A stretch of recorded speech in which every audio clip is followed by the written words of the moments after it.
राजस्थानी भाषा के उद्भव और विकास के बारे में पिछली क्लास में हमने देखा था कि जो डॉक्टर ग्रियर्सन है उनका ये मानना है कि राजस्थानी का उद्भव नागर अपभ्रंश से हुआ है। और डॉक्टर सुनीति कुमार चटर्जी का ये मानना है कि राजस्थानी का उद्भव सौराष्ट्री अपभ्रंश से हुआ है। और कन्हैयालाल माणिकलाल मुंशी का ये मानना है कि जिस अपभ्रंश से राजस्थानी और गुजराती दोनों विकसित हुई हैं उसका मूल नाम गुर्जर अपभ्रंश रहा होगा। उन्होंने उसे गुर्जर अपभ्रंश नाम दिया है। एक और मत है जो राजस्थानी को हिंदी से पृथक नहीं मानते हैं उन विद्वानों का है। और उन विद्वानों को ये मानना है कि शोरसेनी अपभ्रंश से पश्चिमी हिंदी की उत्पत्ति हुई है और उसी शोरसेनी अपभ्रंश से राजस्थानी का भी उद्भव हुआ है।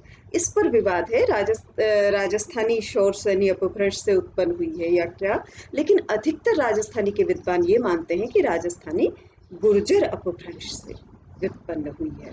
लेकिन गुर्जर अपभ्रंश और शौरसेनी अपभ्रंश दोनों जिस एक ही प्राकृत से उत्पन्न हुई होंगी जिसे शौरसेनी प्राकृत के रूप में हम वर्गीकृत करते हैं, समूहीकृत करते हैं। तो ऐसा भी अलग अलग विद्वान मानते हैं। तो ये राजस्थानी के उद्भव के बारे में अलग अलग मत हमने पढ़े। लेकिन राजस्थानी का नाम, जैसे कि मैंने पिछली क्लास में भी बताया था कि राजस्थानी भाषा के लिए राजस्थानी नाम बहुत नया नाम है। इसका बहुत पुराना नाम मरु भाषा है, क्योंकि राजस्थानी में कई सारी बोलियां हैं। जैसा मैंने पहले की क्लास में भी बताया था, मारवाड़ी है, मेवाड़ी है, हाड़ौती है, ढूंढाड़ी है और मालवी है। बहुत सारी बोलियां हैं, बागड़ी भी है। तो इन सारी बोलियों में जो सबसे प्रमुख बोली है वो मारवाड़ी है। और सबसे ज्यादा राजस्थानी की साहित्य की मात्रा भी और क्वालिटी के हिसाब से भी, गुणवत्ता के हिसाब से भी मारवाड़ी में बहुत अच्छा साहित्य रचा गया है। तो मारवाड़ी राजस्थानी की सबसे प्रमुख बोली है। तो उस मारवाड़ी मरु प्रदेश की भाषा है, जो पश्चिमी राजस्थान है। तो वहाँ पश्चिमी राजस्थान और गुजरात का बहुत बड़ा हिस्सा, उसकी सम्मिलित भाषा को, जो पुरानी राजस्थानी थी, उसका सबसे पुराना नाम मरु भाषा मिलता है। तो मरु भाषा राजस्थानी का पुराना नाम है। बाद में इस भाषा को, जो राजस्थानी पुरानी राजस्थानी भाषा है, उसे डिंगल भी कहा जाने लगा। डिंगल में आप देखते हैं कि केवल चारण कवियों की भाषा ही डिंगल नहीं है। चारण कवि तो आज भी उस पुरानी राजस्थानी में ही कविता करते हैं, इसलिए उसे डिंगल कहा जाता है। लेकिन डिंगल उस समय की राजस्थानी के लिए, पुरानी राजस्थानी के लिए व्यवहृत नाम है। और आम तौर पर हम राजस्थानी के पर्याय के रूप में भी डिंगल नाम का इस्तेमाल करते हैं। डिंगल के साथ जुड़ा हुआ एक और शब्द है पिंगल। बहुत से विद्वान डिंगल और पिंगल को काव्य की दो शैलियां मानते हैं। लेकिन राजस्थानी साहित्य के अधिकतर विद्वान, राजस्थानी भाषा के अधिकतर विद्वान डिंगल और पिंगल को एक ही भाषा की दो शैलियां नहीं मानते। वो उन्हें दो पृथक भाषाएं मानते हैं। कि जो पुरानी ब्रज भाषा है जिस पर अपभ्रंश का प्रभाव है, उसे पिंगल कहते हैं। और जो पुरानी राजस्थानी है जिस पर भी अपभ्रंश का काफी प्रभाव है पुरानी भाषा पर, उसे वो डिंगल कहते हैं। और अधिकतर विद्वान डिंगल को राजस्थानी का, पुरानी राजस्थानी का पर्याय ही मानते हैं। आज भी कोई खांटी राजस्थानी बोलता है तो हम डिंगल कहते हैं। तो डिंगल की शब्द की व्युत्पत्ति कैसे हुई और उसके बारे में कौन से मत हैं, हम बाद में पढ़ेंगे। राजस्थानी भाषा की विशेषताएं पढ़ते हुए बाद में पढ़ेंगे। लेकिन फिलहाल हम राजस्थानी के उद्भव और विकास के बारे में, कि पहले मरु भाषा ये कही जाती थी भाषा, बाद में डिंगल कही जाने लगी। और ये करीब बात है करीब 1000 साल पहले की। तो 11वीं सदी तक राजस्थानी भाषा यानी मरु भाषा एक स्वतंत्र भाषा के रूप में, आधुनिक भारतीय भाषा के रूप में विकसित हो चुकी थी। और बहुत सारे ग्रंथ भी रचे जाने उसमें शुरू हो गए थे। लेकिन उस समय गुजराती राजस्थानी से अलग भाषा नहीं थी, एक ही सम्मिलित भाषा थी। चाहे आप उसे मरु गुर्जर प्रदेश की भाषा कहिए या मरु भाषा कहिए या डिंगल कहिए, लेकिन वो एक ही भाषा थी। उसके बाद धीरे धीरे गुजराती ने एक अलग भाषा के रूप में आकार लेना शुरू किया। और ये बात है करीब 16वीं सदी की। 16वीं सदी मीरा का समय है। मीरा के समय के आसपास आप इसको मान सकते हैं कि राजस्थानी और गुजराती अलग अलग भाषाओं के रूप में अपना रूप लेने लगी। आप लोगों को आश्चर्य होगा कि मीरा की कोई प्रामाणिक पांडुलिपि लिपि तो उपलब्ध नहीं है मीरा पदावली की, उस मीरा के समय की, उनके काफ़ी बाद की पांडुलिपियाँ मिलती हैं। तो मीरा की मूल भाषा क्या है, इस पर भी बड़ा विवाद होता है, क्योंकि मीरा राजस्थान की रहने वाली थी, मेड़ता की रहने वाली थी, उनकी मातृभाषा मरु भाषा ही हो सकती है, और लेकिन वो मेवाड़ में भी रहीं, वो ब्रज क्षेत्र में भी रहीं, वो गुजरात में भी रहीं, तो उन सब भाषाओं का भी उनकी भाषा पर बहुत असर आया। तो मीरा की भाषा जो थी वो राजस्थानी मूल थी, लेकिन उस पर गुजराती और ब्रज भाषा का असर भी हो सकता है। मीरा के पदावली का पाठालोचन करने वाले विद्वान ऐसा मानते हैं। तो इससे हम ये देख सकते हैं कि 16वीं सदी में लगभग और मीरा के पाठ जिस क्षेत्र में गाए जाते थे, गायक अपनी भाषा की विशेषताएं मीरा के पाठ में जोड़ देते थे, ये भी एक कारण है। लेकिन 16वीं सदी के आसपास, 16वीं सदी में गुजराती और राजस्थानी दो पृथक पृथक भाषाओं के रूप में सामने आती हैं। ये राजस्थानी के विकास का एक बड़ा चरण है। और इस समय एक और बात होती है राजस्थानी के साथ, वैसे पुरानी राजस्थानी में भी बहुत सारे अरबी और फारसी के शब्द मिलते हैं, क्योंकि 1000 साल पहले जब राजस्थानी अपभ्रंश से विकसित हो रही थी, तब भी अरब लोगों से और तुर्क लोगों से और फारस से भी आदान प्रदान हो रहा था, और बहुत सारी जातियों से उत्तर पश्चिमी भारत में व्यापारियों के रूप में, सैनिकों के रूप में, संतों के रूप में उनसे संपर्क हो रहा था। तो कई सारे राजनीतिक और सांस्कृतिक परिवर्तन का वो दौर था। तो उस दौर में कई सारे अरबी फारसी के शब्द भी राजस्थानी में आए, लेकिन जो 16वीं सदी के बाद और बड़ी संख्या में आए, और ये एक मिली-जुली संस्कृति का ये परिचायक है। और आप लोगों को आश्चर्य होगा, चारण लोगों की जो कविता है, उसका तो आदर्श ही यही है। सूर्यमल मिशन भी यही कहते हैं, और उनका आदर्श है कि षड भाषाविद तो होना ही चाहिए किसी कवि को, कम से कम 6 भाषाओं का ज्ञान होना चाहिए। अब वो 6 भाषाएं कौन सी हैं, कितनी अपभ्रंश है, कौन सी प्राकृत है, या कौन सी, उस पर अलग अलग राय हो सकती है। लेकिन राजस्थानी ऐसी भाषा थी शुरू से ही, अपने जन्म के समय से ही, कि उन्होंने किसी दूसरी भाषा से दूरी बना करके नहीं रखी।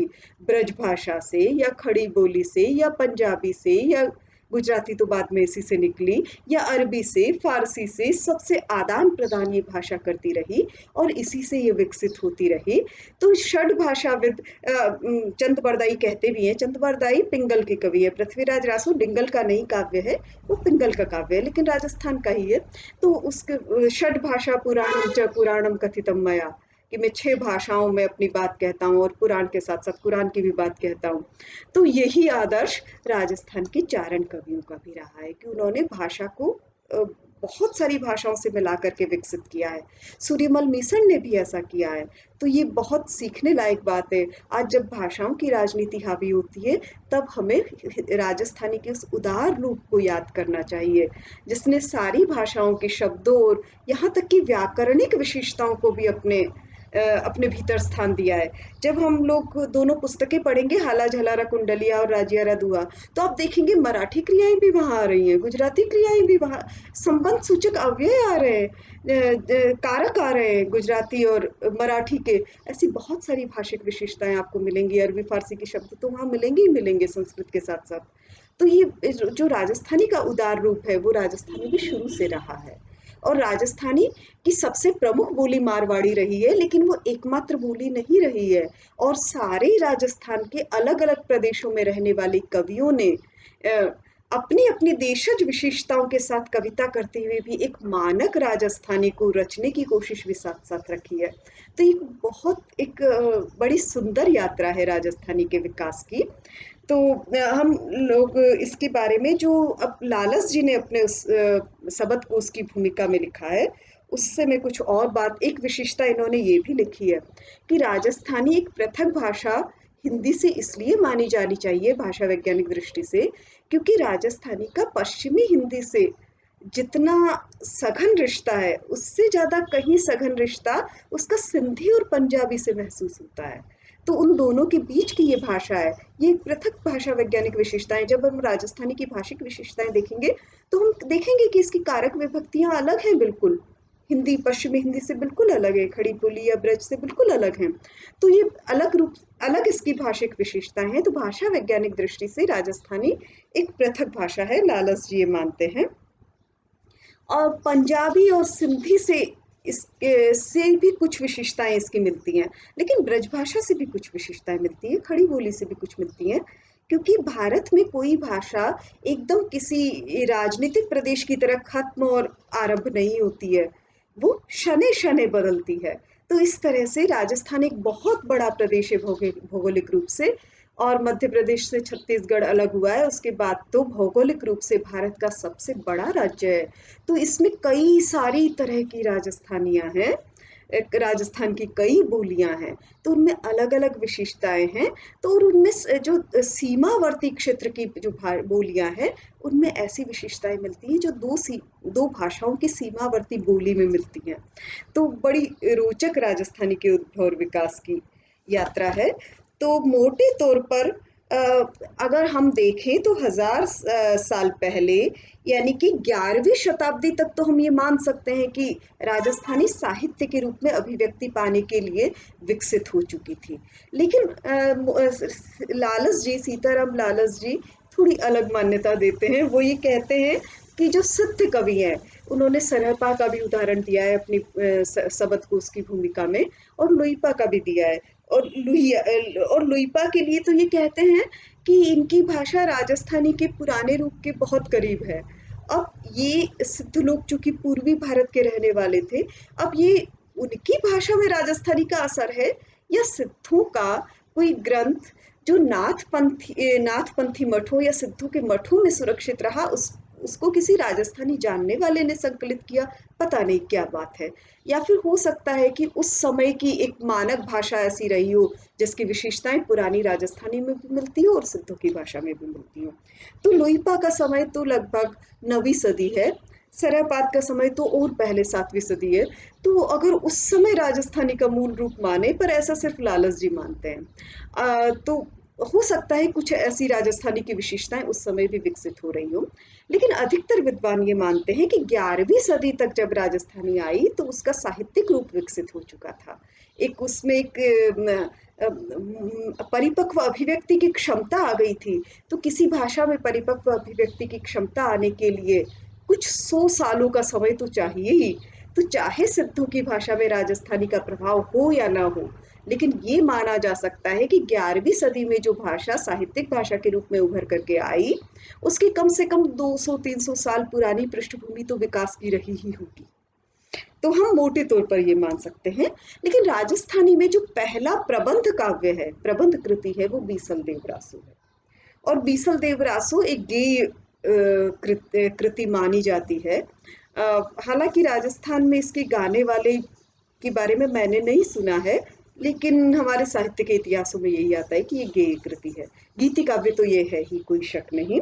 तो बीसल देवरास की भाषा तक पहुंचने में जो विकसित हुई राजस्थानी, उसकी कम से कम 200-300 वर्ष पहले की पृष्ठभूमि तो रही ही होगी। और एक और खास बात थी उस समय कि अपभ्रंश में भी समानांतर रूप से रचना हो रही थी। जैन ग्रंथ बड़ी संख्या में अपभ्रंश में रचे जा रहे थे, राजस्थान में रचे जा रहे थे। आज भी जैन ग्रंथों की सबसे ज्यादा पुरानी पांडुलिपियां राजस्थान के जैन मंदिरों में मिलती हैं। तो प्राकृत में भी और अपभ्रंश में भी ग्रंथ रचे जा रहे थे। और अपभ्रंश, चूंकि प्राकृत और अपभ्रंश जैन धर्म से जुड़ी हुई भाषाएं थी, जिनका व्याकरण भी हेमचंद्र सूरी ने लिखा है, तो जो बड़े जैन मुनि थे, विद्वान थे। तो अपभ्रंश में भी रचना हो रही है एक ही समय, और राजस्थानी में भी हो रही है, पुरानी राजस्थानी में। तो ऐसा होता है ना कवियों में कि एक भाषा का असर दूसरी भाषा पर आता है। इसलिए पुरानी राजस्थानी में अपभ्रंश का बहुत ज्यादा प्रभाव हमें देखने को मिलता है। तो ये 9वीं सदी में करीब जो स्थापित हुई राजस्थानी की नींव, तो पर धीरे धीरे 11वीं सदी तक राजस्थानी ने अपनी स्वतंत्र पहचान अपभ्रंश के प्रभाव से मुक्त होकर बनानी शुरू कर दी थी। साहित्यिक भाषा के रूप में अपभ्रंश बाद में भी चलती रही, लेकिन राजस्थानी भी एक साहित्यिक भाषा के रूप में प्रतिष्ठित हो चुकी थी। और 13वीं सदी में ये मान सकते हैं कि राजस्थानी का एक साहित्यिक भाषा के रूप में अपभ्रंश से एक स्वतंत्र पहचान बन चुकी थी। टेसीटोरी ने यही समय निश्चित किया है कि 13वीं सदी में राजस्थानी अपभ्रंश से स्थायी रूप में विकसित हो गई थी। एक और चरण राजस्थानी भाषा के विकास में आता है, क्योंकि हमने देखा था मरु गुर्जर प्रदेश की एक ही भाषा थी, गुजराती और राजस्थानी एक ही भाषा के पूर्व रूप थे। तो 16वीं सदी तक आते आते गुजराती और राजस्थानी दो पृथक पृथक भाषाओं के रूप में विकसित होने लगी थी। और नरसिंह मेहता का समय 15वीं सदी है। और नरसिंह मेहता की कविता में भी हम देखेंगे, वैष्णव जन तो तेने कहिए जे पीर पराई जाने रे, है ना। पर ये गांधी जी के समय के कारण ये भजन बहुत लोकप्रिय हुआ आधुनिक समय में भी। सकल लोक ना सहुने वंदे, अब ये जो विभक्तियां आ रही है, ये गुजराती की विभक्तियां आ रही है, ना ने नी ना। तो ये जो नरसिंह मेहता है, उनकी जो भाषा है वो गुजराती के ज्यादा करीब चली गई है बजाय एक राजस्थानी के। तो हम ये मान सकते हैं। और जैसे मीरा की भाषा है, वो 16वीं सदी की कवियत्री है मीरा, तो मीरा की भाषा राजस्थानी के ज्यादा करीब है ना। तो अ, अ, जैसे राणा रूठे रूठे नगरी राखे, हरि रूठा कठ जास्या, मैं तो गोविंद का गुण गास्या। तो ये जो है गोविंद, तो ये राजस्थानी की विभक्तियां आ रही है वहाँ। या तो ये मेरे तो गिरधर गोपाल दूसरो न कोई, जाके सिर मोर मुकुट मेरो पति सोई, है ना। तो ये सब जो है राजस्थानी की अलग अपनी भाषिक विशेषताएं आने लगी हैं मीरा की कविता में। नरसिंह मेहता की कविता में गुजराती की अपनी विशेषताएं आने लगी हैं।